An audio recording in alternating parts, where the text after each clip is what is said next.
اعوذ باللہ من الشیطان الرجیم بسم اللہ الرحمن الرحیم الصلاۃ والسلام علیکہ یا رسول اللہ صلی اللہ علیہ وآلہ وسلم۔ السلام علیکم رحمۃ اللہ وبرکاتہ۔ تو ہم نے لاسٹ ویڈیو میں 11 آیت تک کیا تھا کور سورہ یاسین کی، اور اب ہم 12 آیت سے 19 آیت تک انشاءاللہ کریں گے۔ چلے شروع کرتے ہیں۔ اعوذ باللہ من الشیطان الرجیم بسم اللہ الرحمن الرحیم۔ إِنَّ نَحْنُ نُحْيِي الْمَوْتَى وَنَكْتُبُ مَا قَدَّمُوا وَآثَارَهُمْ وَكُلَّ شَيْءٍ أَحْصَيْنَاهُ فِي إِمَامٍ مُّبِينٍ۔ یقیناً ہم ہی مردوں کو زندہ کریں گے، اور جو کچھ عمل انہوں نے آگے بھیجے ہیں ہم ان کو بھی لکھتے جاتے ہیں، اور ان کے کاموں کے جو اثرات ہیں انہیں بھی، اور ہم نے ایک واضح کتاب میں ہر چیز کا پورا احاطہ کر رکھا ہے۔ تو یہاں پہ اللہ سبحانہ وتعالیٰ فرماتے ہیں کہ جو لوگ مر جائیں گے ان کو ہم ہی زندہ کریں گے، یعنی کہ اللہ تعالیٰ مردوں کو زندہ کرنے پہ قادر ہے، اور اللہ تعالیٰ مردوں کو زندہ کریں گے قیامت والے دن۔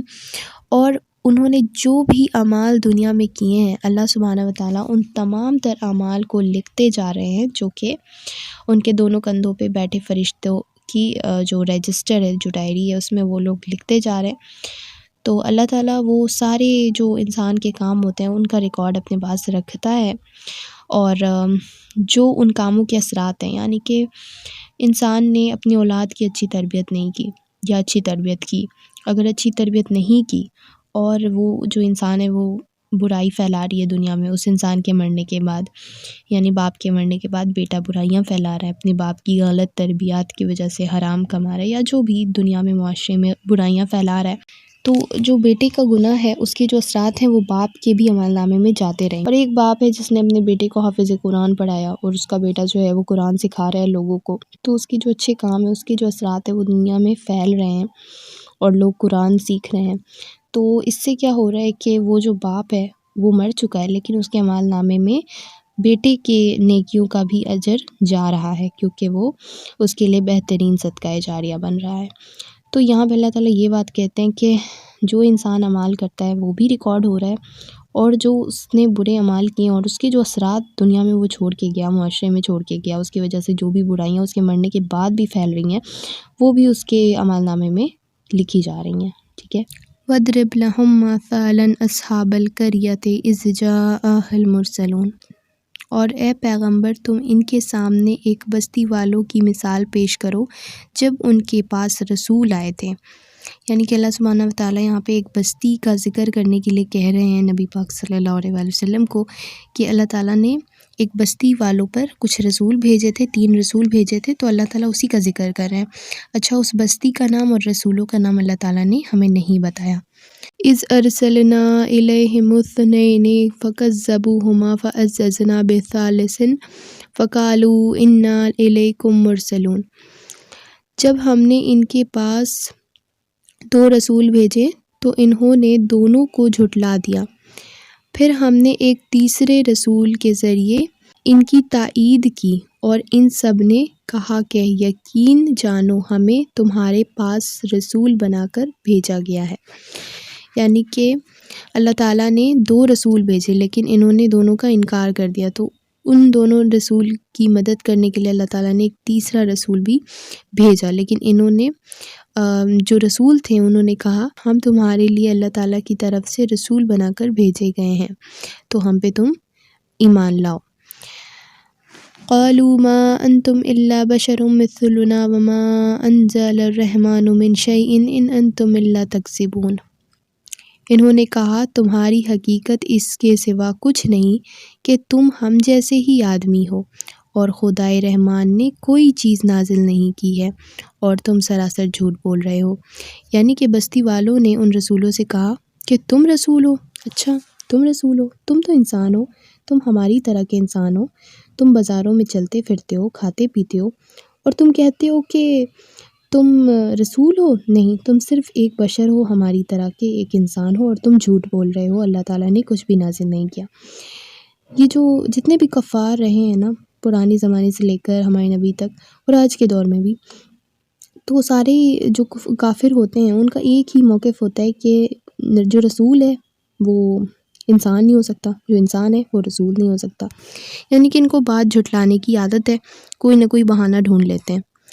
قالوا ربنا یعلم انا الیکم لمرسلون، ان رسولوں نے کہا ہمارا پروردگار خوب جانتا ہے کہ ہمیں واقعی تمہارے پاس رسول بنا کر بھیجا گیا۔ یعنی کہ وہ رسول کہتے ہیں کہ بے شک اللہ تعالیٰ جانتے ہیں، انہوں نے ہی ہمیں تمہاری طرف رسول بنا کے بھیجا ہے۔ وما علینا الا البلاغ المبین، اور ہماری ذمہ داری اس سے زیادہ کچھ نہیں ہے کہ صاف صاف پیغام پہنچا دیں۔ یعنی وہ رسول کہتے ہیں کہ دیکھو ہم اللہ تعالیٰ کی طرف سے ہی آئے ہیں، اللہ تعالیٰ نے ہی ہمیں بھیجا ہے، اور اللہ تعالیٰ نے ہمیں صرف اس لیے بھیجا ہے کہ ہم تمہیں صاف صاف اللہ تعالیٰ کا پیغام پہنچا دیں،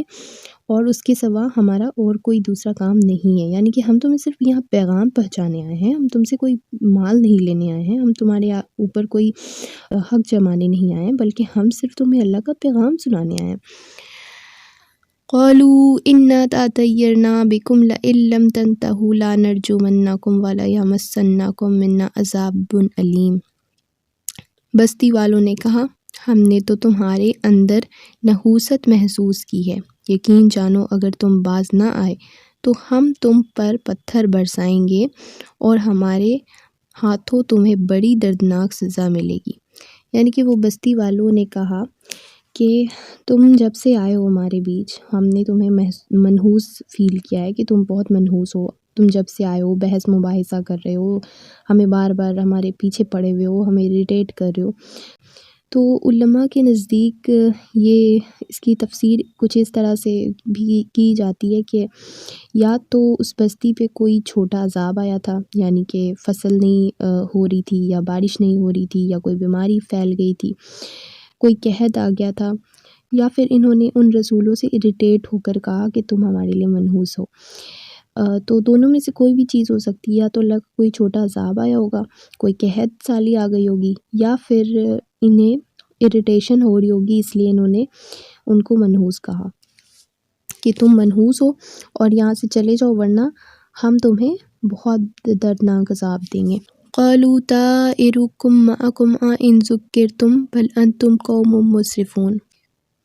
رسولوں نے کہا کہ تمہاری نحوست خود تمہارے ساتھ لگی ہوئی ہے، کیا یہ باتیں اس لیے کر رہے ہو کہ تمہیں نصیحت کی بات پہنچائی گئی ہے؟ اصل بات یہ ہے کہ تم خود حد سے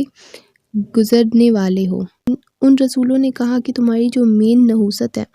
وہ ہماری وجہ سے نہیں ہے، بلکہ تم جو یہ شرک کر رہے ہو، تم جو اللہ کی وحی کا انکار کر رہے ہو، اللہ کے پیغام کا انکار کر رہے ہو،